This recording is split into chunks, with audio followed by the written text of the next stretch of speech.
What if I told you that the difference between a global economic golden age and the outbreak of World War III might actually come down to how a single diplomat uses a thesaurus?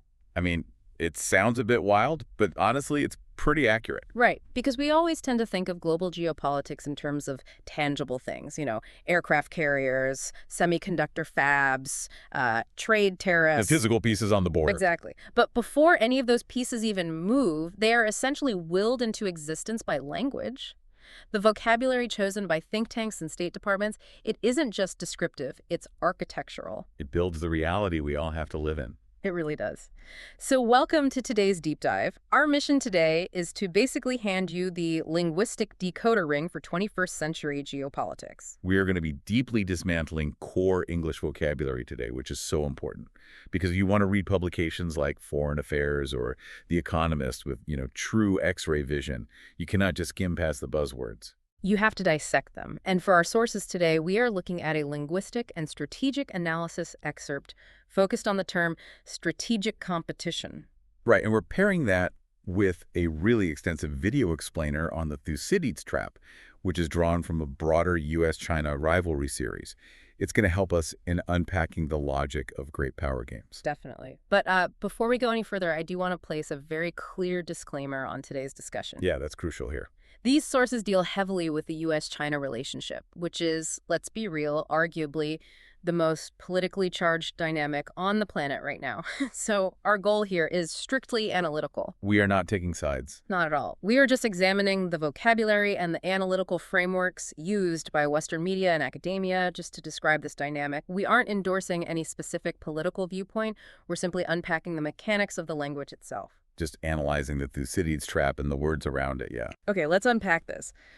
We really can't understand the terminology of today without charting how the lexicon evolved over time, because a shift in a government white paper's vocabulary, it eventually becomes a shift in billions of dollars of capital allocation. It's so true. And the historical timeline in the source material maps that evolution in 3 distinct phases. And it reveals this massive shift in Western institutional psychology. So take us back to the first phase. Right. So if we look at the late 1990s through the early 2010s, the absolute bedrock term was engagement. Engagement. Yeah, and this wasn't just a policy. It was a comprehensive theory of change. The operating assumption in Western capitals was that economic integration, like bringing China into the World Trade Organization, opening up supply chains, would inevitably lead to political and ideological convergence. So the thesis was that wealth inherently creates a desire for, a Western-led liberal order. Exactly. The belief that doing business basically solves everything. It's like a relationship status. Back then it was, in a relationship. That is a great way to put it. But the sources highlight the mechanical failure of that theory.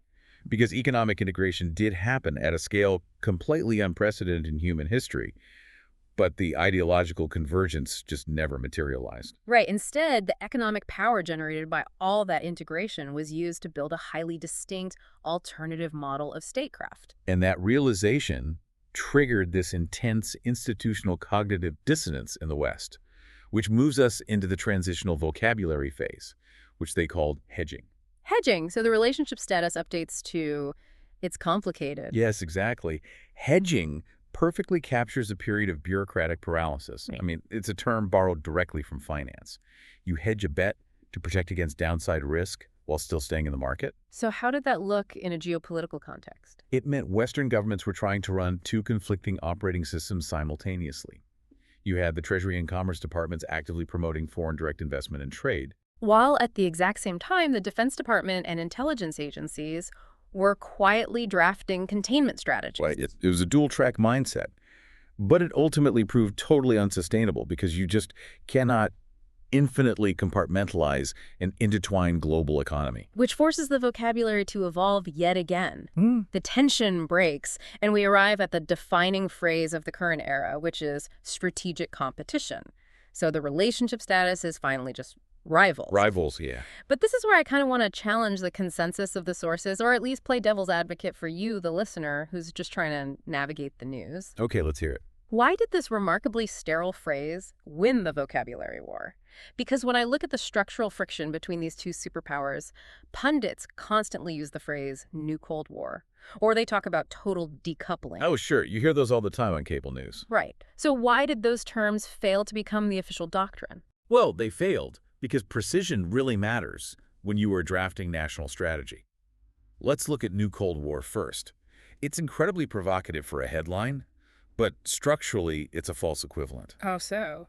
Well, during the 20th century Cold War, the United States and the Soviet Union operated in distinct, completely quarantined economic biospheres. There was virtually no cross-pollination of capital or supply chains. Oh, right. Whereas today, the U.S. and Chinese economies are heavily symbiotically bound. Exactly. You cannot just draw an iron curtain through the global semiconductor supply chain or the international bond market without massive, catastrophic collateral damage. So New Cold War fundamentally misunderstands the economic mechanics. Yeah, it does. And decoupling fails because it treats a multidimensional struggle as a purely logistical problem. The friction isn't just limited to, where an iPhone is assembled or who refines the most lithium. Right. It encompasses artificial intelligence standards, space exploration, maritime law. And diplomatic influence in the global south. Yeah. Decoupling is just way too narrow of a word. Which brings us back to strategic competition. Right. It survived the vetting process because it is uniquely comprehensive. It acknowledges the totality of the friction without prematurely triggering, catastrophic mechanisms. Let's put that phrase under the microscope because the sources offer a fascinating phonetic and linguistic teardown of it. Breaking it into its two halves reveals a whole lot about the intent. It really does. Let's start with the first half. When you say the word strategic, you are invoking a massive scale.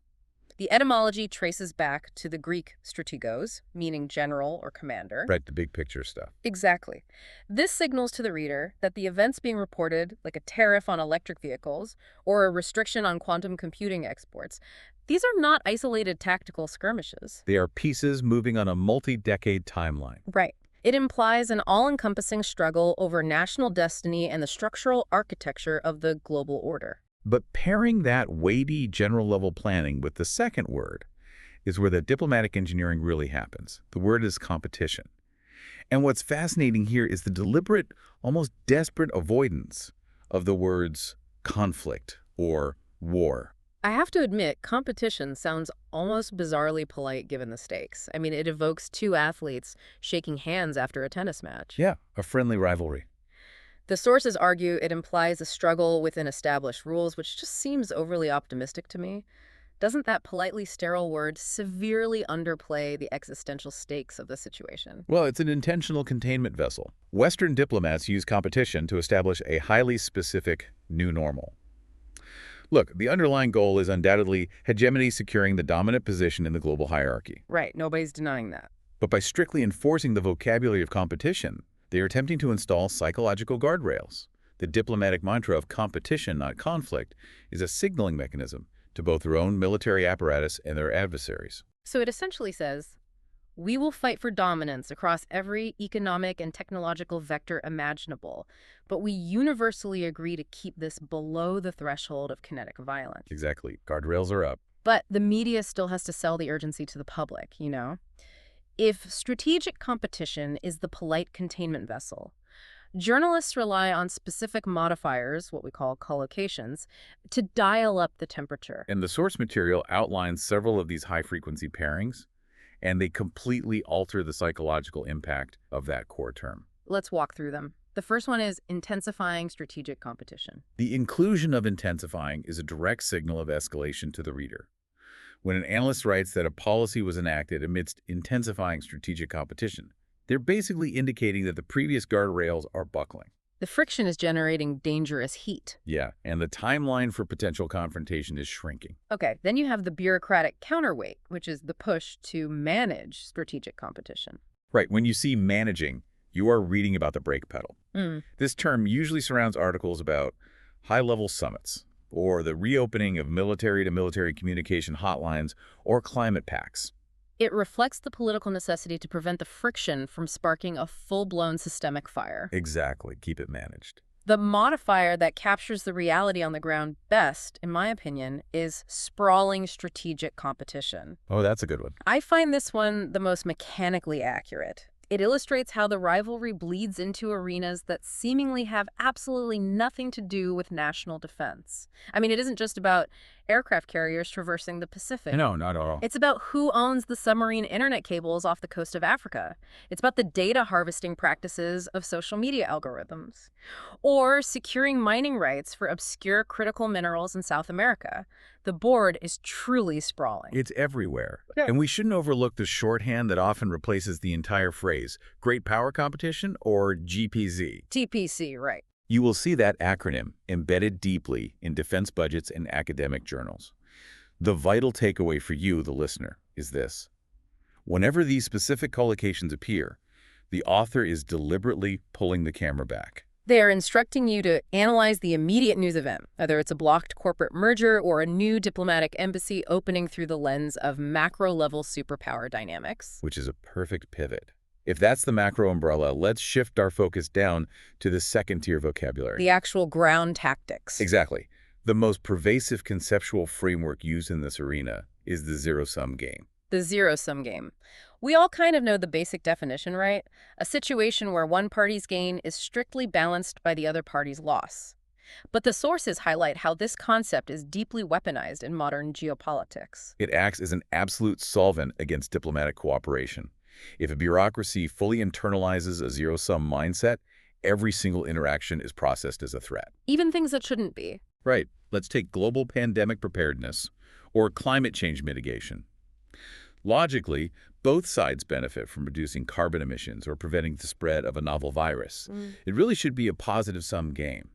But if the underlying technology required to achieve those goals, say advanced battery storage or bioengineering, is viewed through a zero-sum lens, then cooperation just collapses. It completely breaks down. One side calculates that signing a climate treaty inadvertently subsidizes the rival's green tech manufacturing base. Wow, right, thereby handing them a strategic economic advantage. So the fear of relative loss outweighs the benefit of mutual survival. Which perfectly segues into the most intensely debated tactical term in contemporary finance and diplomacy right now. Remember, we discussed why decoupling was discarded as impossible. Yeah, too narrow, too destructive. The term that replaced it, which has been adopted heavily by European leadership and the U.S. Treasury, is de-risking. De-risking. This is such a brilliant piece of linguistic rebranding, honestly. It takes a terrifying geopolitical concept and just dresses it up in the mundane, responsible language of financial portfolio management. It sounds so reasonable. To understand the mechanics of de-risking, think about the difference between systemic risk and idiosyncratic risk in a 401k retirement fund. Okay, play it out. If you panic because of market volatility and you liquidate every single asset you own and just hoard the cash, you have technically eliminated your market risk, but you've triggered a completely different crisis. Inflation eroding your wealth to zero. Exactly. That is decoupling. It's an overreaction that destroys the system you're actually trying to protect. So how does de-risking operate mechanically in that analogy? It operates through targeted diversification. You analyze your portfolio and realize, oh, I am over-leveraged in a single tech stock. You don't abandon the entire stock market. You simply reduce that specific exposure. Right, you reallocate capital. Yes, into healthcare, municipal bonds, international emerging markets. You build redundancies. So in the geopolitical arena, de-risking means mapping out a massive supply chain and identifying the single points of failure. Which is exactly the approach currently underway with critical technologies. The West realized that being entirely dependent on a single geographic region for, say, the processing of rare earth metals or the manufacturing of advanced logic chips represents an unacceptable vulnerability. So they don't sever all ties. No, de-risking is the policy of heavily subsidizing domestic manufacturing for those specific nodes or shifting them to allied nations, all without attempting to sever the hundreds of billions of dollars in trade of consumer goods, agriculture, or basic electronics. It is pragmatic vulnerability management. Exactly. But here is where the source material gets profoundly interesting. We've dissected the modern lexicon strategic competition, zero-sum dynamics, de-risking. The stuff happening right now. Right. However, To truly grasp the deep-seated, almost paralyzing anxiety driving these narratives, looking at contemporary economics just isn't enough. The analysis forces us to look backward, Way back. over 2,000 years into the past, to a concept known as the Thucydides Trap. Ah, the Thucydides Trap. This was in the video explainer source. Let's lay out the foundation for you guys. Thucydides was a general and historian in ancient Greece who chronicled the Peloponnesian War. If we connect this to the bigger picture, this historical framework is the ultimate lens through which Western media attempts to explain the logic of modern great power games. Right. So this was a catastrophic conflict between two dominant city-states, Sparta and Athens. Sparta was the entrenched conservative hegemon. They essentially dictated the rules of the Greek world. And Athens was the rapidly expanding, economically vibrant rising power. Exactly. And Thucydides observed the dynamic and wrote a singular conclusion. It was the rise of Athens and the profound fear that this rise instilled in Sparta that made war inevitable. Right. Fast forward to the 21st century, and Harvard political scientist Graham Allison heavily popularized this specific structural dynamic as the Thucydides Trap. So how did he apply it modernly? Well, Allison reviewed the last 500 years of history, looking at instances where a rising power threatened to displace a ruling power. His conclusion was that in roughly 3/4 of those historical cases, think of like a rising Germany challenging the British Empire before World War I, the structural stress resulted in immense bloodshed. Okay, I am going to push back hard on this framework here because I think it exposes a major flaw in how deeply the media relies on it. I know where you're going with this, but let's hear it. The Peloponnesian War and even World War I were fought in eras where military dominance could actually be achieved without total annihilation. We live in a reality governed by mutually assured destruction. Nuclear weapons. Right. Nuclear arsenals fundamentally alter the physics of a power transition. Doesn't the existence of thermonuclear weapons make this ancient Greek analogy entirely obsolete? I mean, how can war be inevitable if war literally means the end of civilization? That is the most potent critique of Allison's framework, for sure. Yeah. And it's a debate absolutely raging in international relations right now. But the counter-argument from proponents of the trap is that the existence of nuclear weapons doesn't eliminate the structural stress. It just changes it. It merely sublimates it. The conflict changes states. Because a direct kinetic war is suicidal, the inevitable clash is redirected into all the domains we've been discussing today. Sprawling economic warfare, cyber-sabotage, proxy conflicts, and the weaponization of supply chains. Oh, wow. So the trap still snaps shut. It just traps us in a permanent state of intense non-kinetic friction rather than a nuclear exchange? Precisely. The core mechanism of the Thucydides Trap isn't just about military mobilization. It's a psychological phenomenon within the bureaucracies of both nations. This mutual dread. Yeah, the established power looks at the rising power's economic growth and just feels a sense of existential dread. Every move the rising power makes, even a totally benign action like establishing a regional development bank, is interpreted as a hostile maneuver to dismantle the global order. Meanwhile, the rising power looks at the established power's attempts to maintain its position, and it interprets every policy, every de-risking supply chain move, every diplomatic alliance as a coordinated strategy of containment and suppression. They feel suffocated. The rising power believes its new economic weight entitles it to greater geopolitical influence, and it feels actively boxed in by the incumbent. And this mutual paranoia severely narrows the options for both sides. The structural stress forces policymakers into worst-case scenario planning. They literally stop looking for avenues of cooperation because the historical framework they're operating within tells them that conflict is structural, natural, and unavoidable. Wow. So what does this all mean? It means the vocabulary you encounter in the news is doing incredibly heavy lifting beneath the surface. From the institutional disillusionment of hedging to the carefully constructed containment vessel of strategic competition. From the portfolio management of de-risking to the haunting historical shadow of the Thucydides Trap. You now possess the analytical decoder ring. When you read the next major piece of foreign policy analysis, you aren't just going to see the words. You'll understand the precise bureaucratic mechanisms and the historical anxieties driving those exact words. This raises an important question, though, one that really builds on the idea that language constructs reality. Let's hear it. Well, we've seen how Western media and policymakers have almost universally adopted this vocabulary of competition, zero-sum traps, and inevitable friction. It really is the only language they speak right now. And that's exactly the problem.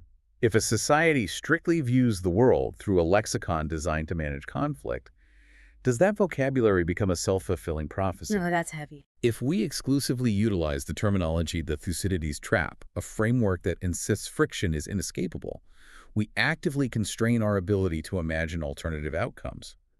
By abandoning the language of mutual integration and adopting only the vocabulary of strategic rivalry, we might be systematically deleting the very words required to negotiate a shared future. We trap ourselves in a cage built out of our own terminology. That is a brilliant and unsettling thought to leave you with. Next time you scroll through a headline, look past the event being reported, look at the specific words chosen by the author, and ask yourself what kind of global reality that vocabulary is actively trying to construct. Thanks for joining us on this deep dive. Keep reading, keep questioning, and we'll see you next time.